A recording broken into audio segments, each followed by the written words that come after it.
time. I think we've Yep. got a good crew that's already joined us. So again, thank you everybody for spending some time with Jeff and I. My name is Dave with Guide CX. Excuse me. And Jeff, why don't you introduce yourself real quick? Yeah, just go real short because we got a ton of questions to get through. My name is Jeff Kushmerek, CEO of a company called Infinite Renewals, where we focus on everything post-sale. I started off as a developer and doing pre-sales and post-sales.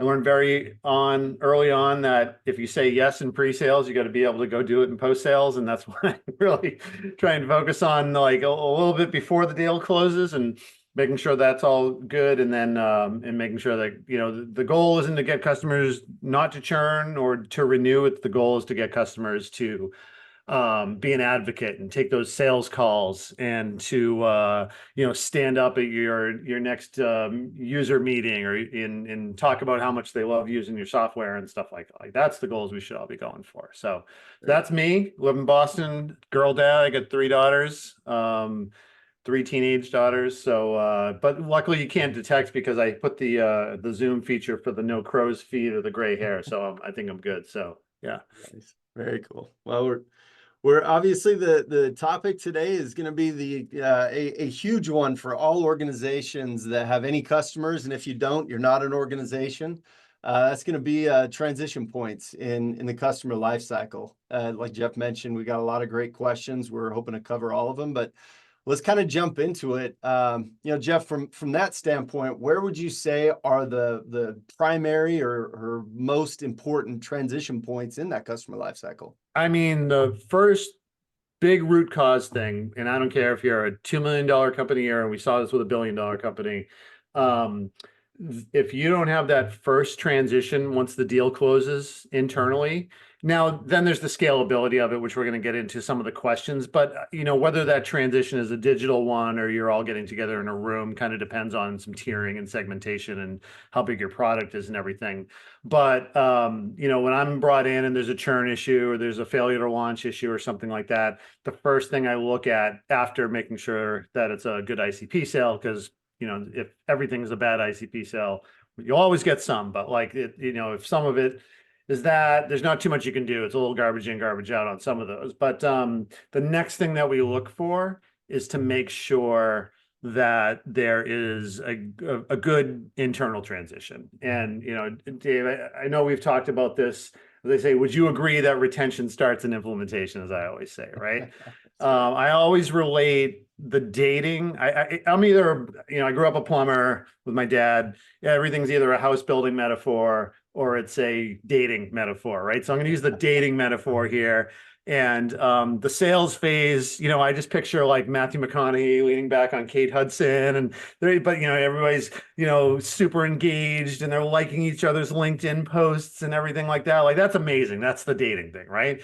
And then implementation is like that's the wedding ceremony and the honeymoon, right? And that's how I view it. Now, if somebody messed up the plane reservations, or you show up after an overnight and you go to the car rental and they've got like this happened to me 2 weeks ago. Like I got upgraded to a Sentra, and then that thing dies on the side of the road.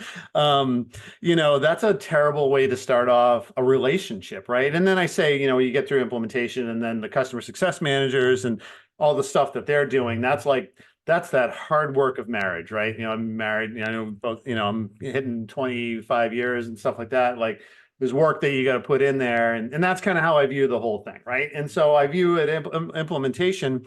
If you walked into that, just like that bad honeymoon or that car that died on the side of the road, if you walk into a kickoff meeting in the CSM or the implementation specialist or, whoever you have running that is basically like, tell us about yourself. What are you guys hoping to get with our software? That's when I hear my least favorite phrase, the Total Recall, that little drop of sweat starts dripping down. And that's, do you guys even talk to each other? Right. And that to me is just painful. It just kills me. So how do we get through that? And that's these transition points. So I really make sure that there is a transition from sales into post sales. I really like the CSM if you're able to do that. I know people are in different phases of the company.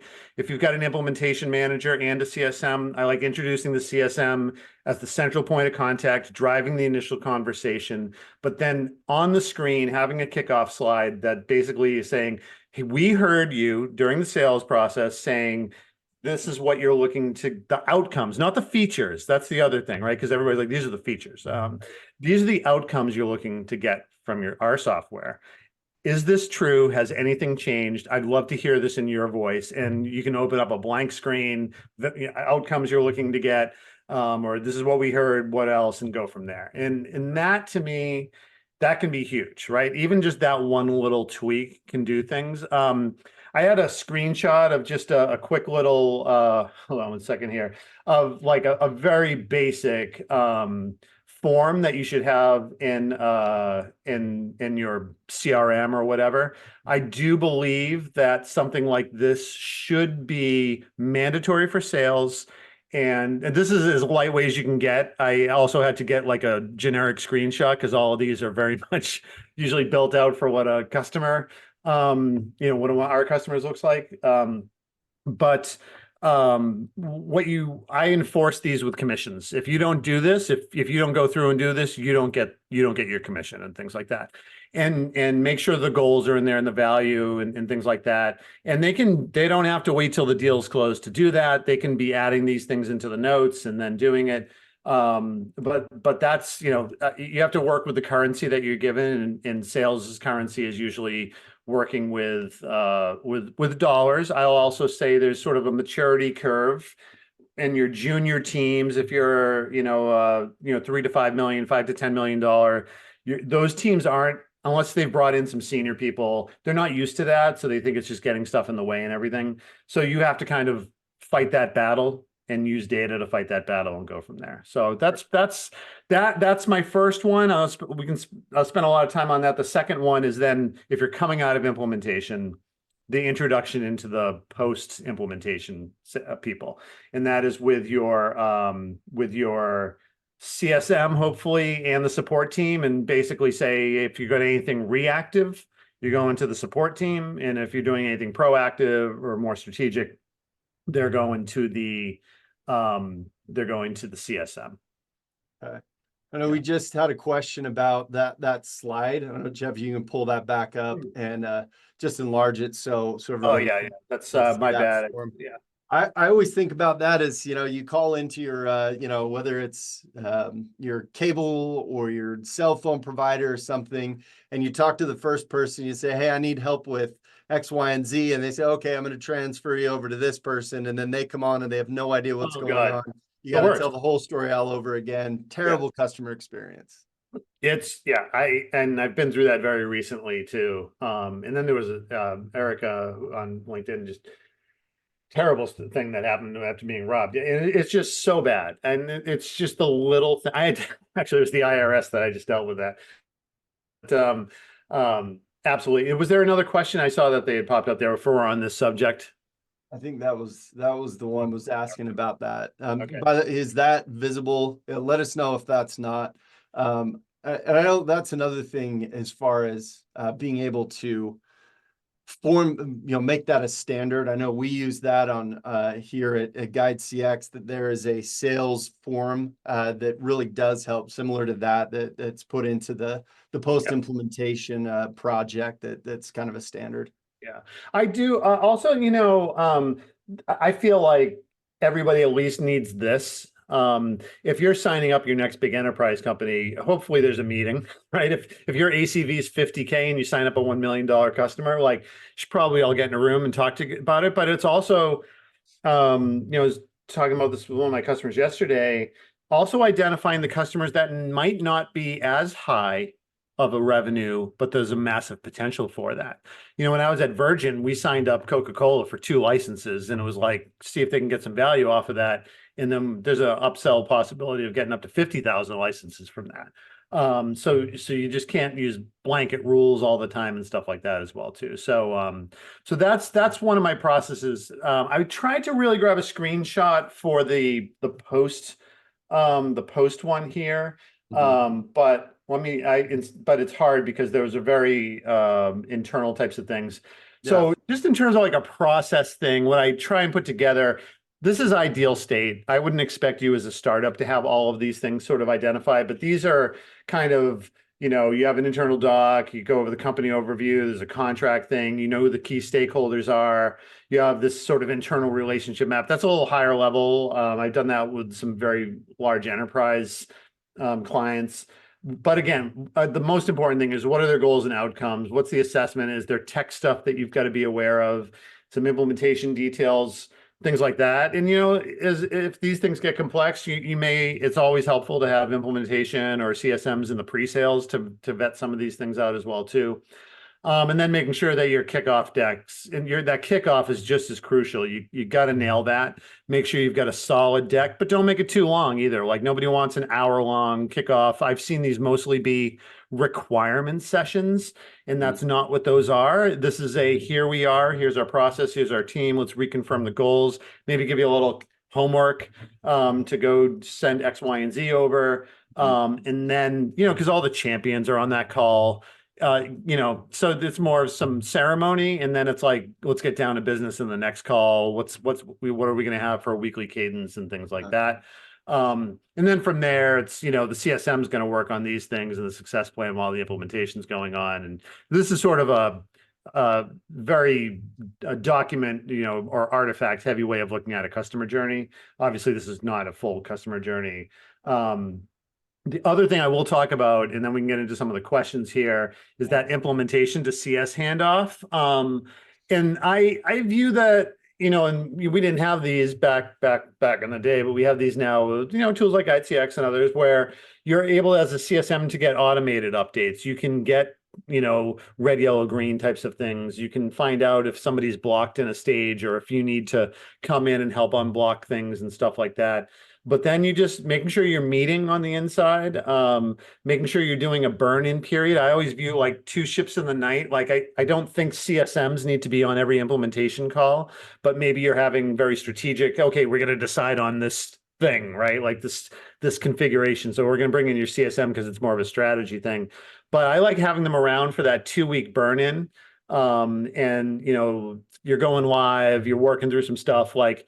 This is also very dependent on your software. Some people have a 1-hour onboarding and some people have, 9 months. And, are you running payroll through is always the big one. Or are you doing things like that? Like are you going live on an e-commerce website?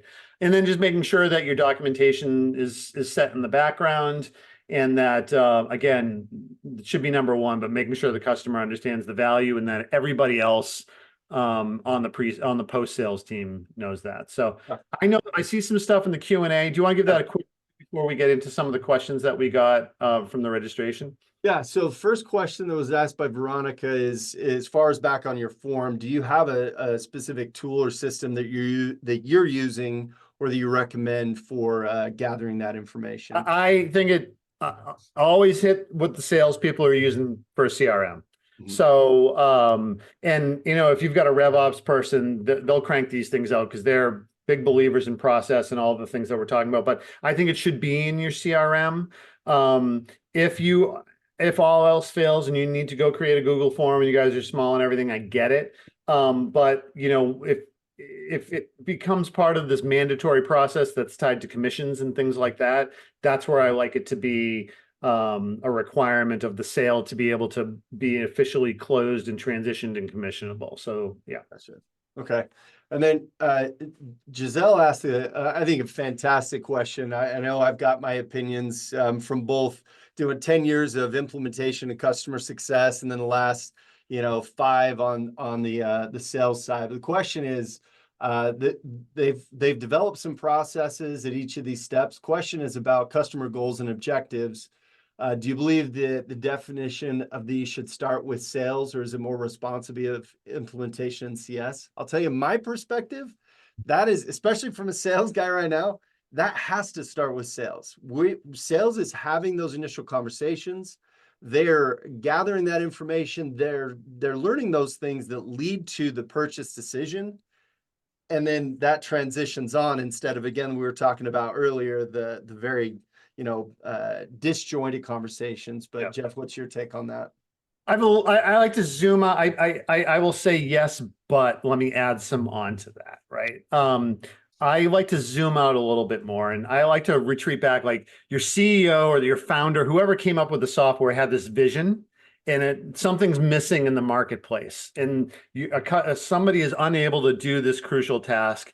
So we're going to go build that and go from there. They get some funding, and then they get some salespeople, and then they get some marketing people. And the marketing people, that's what they start going to market with. That's where like your top of funnel stuff, you go to a trade show, like those things that you're solving are outcomes and not features. If it's features, forget about it. Somebody's going to build that feature and then you're not going to be able to talk about that feature anymore, right? So talk about these outcomes.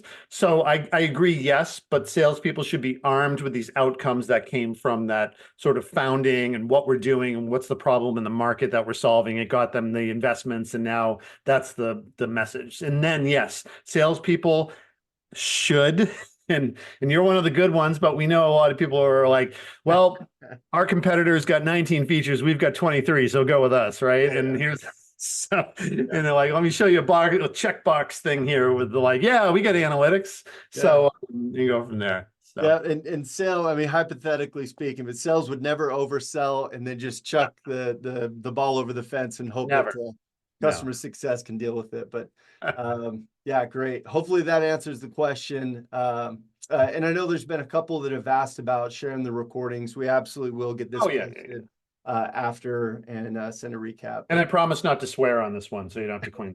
There we go. So Gabby then asked for earlier stage startups. Yep. What have you seen work well for dividing customer success roles and duties when you only have a sales team and a technical implementation support team? Is that better to divide and conquer? Relationship building management activities post-close, or do customers thrive better when they have a main account manager point of contact? I'm going to give you I'm not going to go idealistic here. I'm going to go on the realistic here, because I see lots of like, there's somebody in the very, very popular customer success software leader that said, first person you need to hire is CS ops. And I'm like, that's great, but I get 50 implementations to do. So, I have this concept of Pangea, which I should have put it in the thing, but I'll put it out later. But like, there's not enough work to do usually for you to have specialized roles, but everybody starts off with a sort of a role that does everything.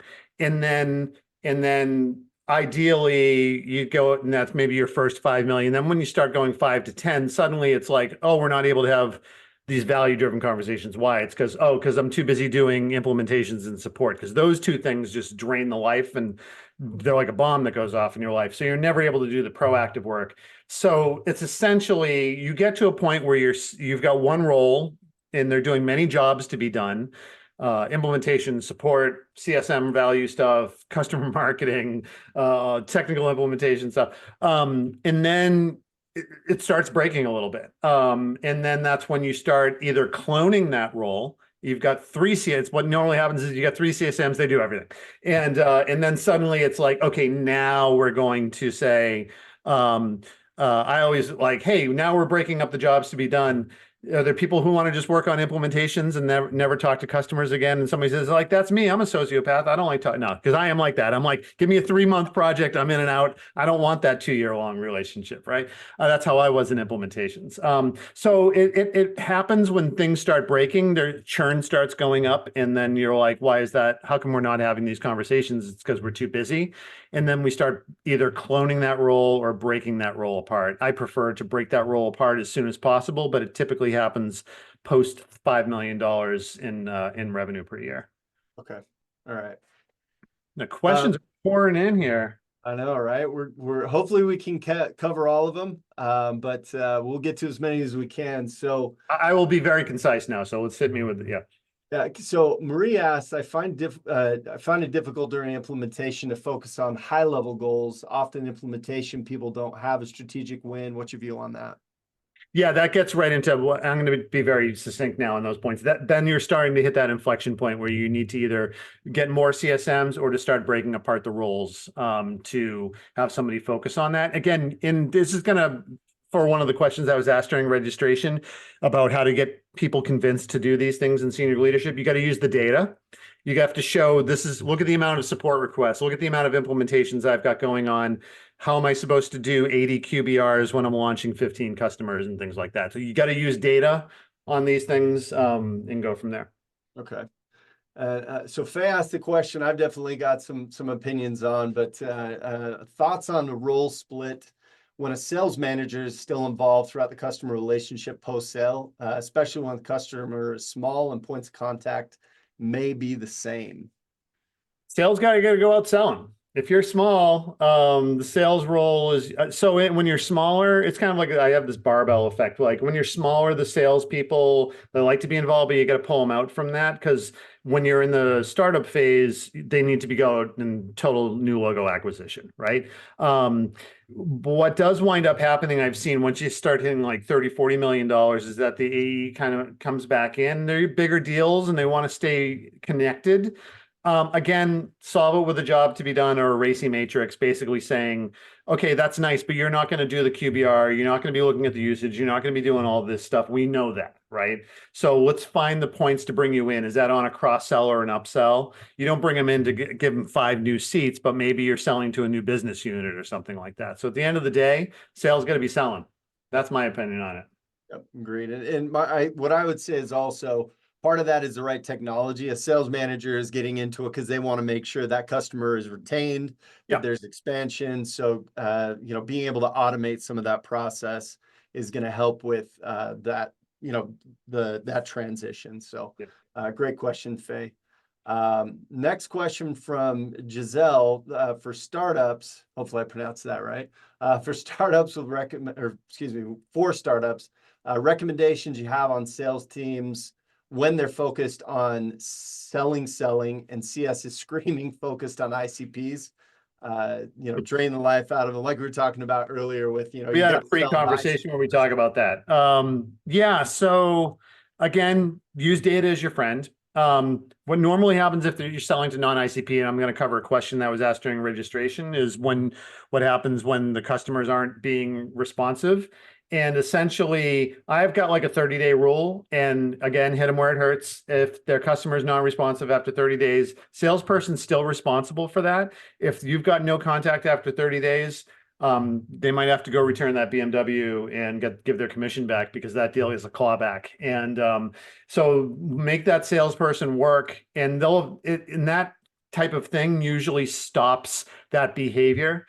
And yeah, as you go along further, when you start going from 5 to 10 to 15, that behavior stops as well. You're still trying to figure out the ICP. And what Dave and I were saying before, this is like, there's always non-ICP selling. It just can't be like 85% of your customers. You're always going to get some 5 to 10% golf buddy stuff going on. So gotcha.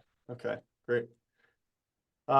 Let's see. There's a bunch of questions still. We will do our best here. So recommendations for implementation to CS handoff for non-covered accounts, assuming that's we're talking about small dollar amount where they don't have dedicating resource to it.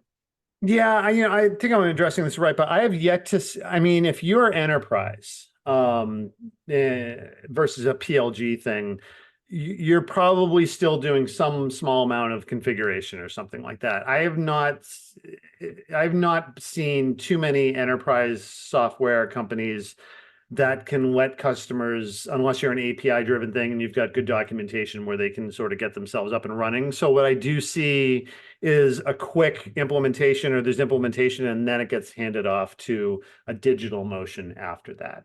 Handoffs might be a little bit more digital in that sake as well too. I've definitely did that with a customer last year where, for these smaller ones, it's a little bit more on the automation, but you still needed a quick, like either 1 hour or 1 week implementation. And then they're put back into a digital cadence. All right, very good. We've got about 4 minutes, so we're going to get to as many of these as we can.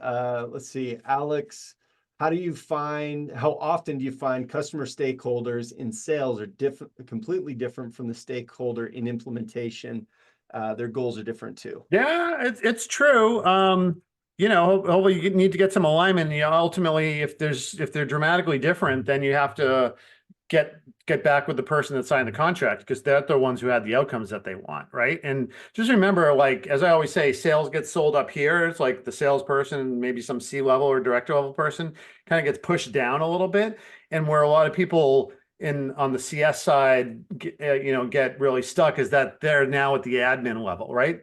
Those persons don't have as much as about voice. They could be salty because they just had something else thrown onto their plate, right? So you need to maybe bring the salesperson back into the conversation. Usually find this out right in the first 30 days is like, hey, we're getting this from that person, or they're non-responsive or whatever. We need to go back to the champion and say, I'm hearing something different, and just have one of those conversations. You got to kind of address it head on. Never feel bad about doing this, because at the end of the day, you want your customer and your champion to feel like they're getting the outcomes that they signed up for. So there's nothing wrong with escalating and doing change management and things like that if people aren't being responsive, because they're not getting what they signed up for fast enough. Nice. All right. Nancy, an implementation PM and CSM work together on implementation, which that was actually something I was interested in, is how often is that versus, a single point of contact. But weekly meeting is primarily focused on tasks for implementation. We're going to try and get customers to meet with us separately to discuss the goals and objectives, change and communicate management. If they won't agree to the extra time, what's your recommendation to get through all important topics in a weekly meeting? I kind of view, if I think what I'm hearing, CSM comes in, they intro themselves, make sure you get the goals and everything sort of set up. I don't usually see the need for the CSM to be that involved during that process. I don't invite them to the meetings, like I was saying earlier, unless there's a strategic conversation to be had. And I think it's good to start setting up your cadences outside of the implementation, because everybody's like very project plan focused.